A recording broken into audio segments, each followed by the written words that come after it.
Are you new to Android Studio and feeling a bit lost when it comes to debugging? You're not alone. Today, we're diving into how to evaluate expressions while debugging in Android Studio. And trust me, this is a game changer. I totally get it. Transitioning from Eclipse with PyDev to Android Studio can feel overwhelming, especially when you're used to easily evaluating expressions with print statements. It's a common concern for many developers.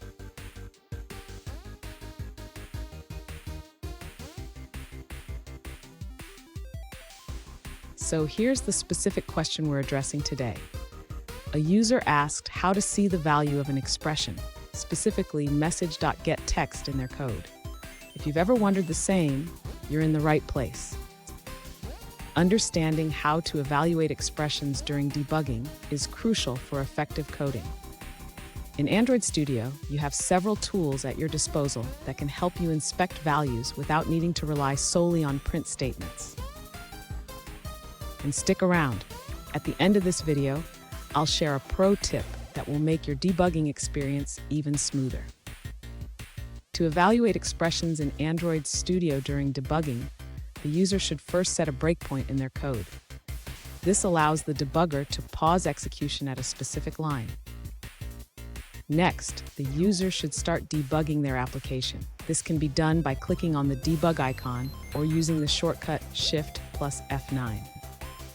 Once the application hits the breakpoint, the user can hover over the expression they want to evaluate, such as message.getText. This will display its current value in a tooltip. Additionally, the user can use the Evaluate Expression tool. This can be accessed by clicking on the Evaluate Expression button or using the shortcut Alt plus F8. In the Evaluate Expression window, the user can type any expression they want to evaluate and click Evaluate to see the result. Fun fact, did you know that debugging is often considered an art form? It's all about finding the right tools and techniques to make your coding life easier. Now, let's look at the answers provided by other users. An alternative solution provided by another user suggests setting a breakpoint while debugging.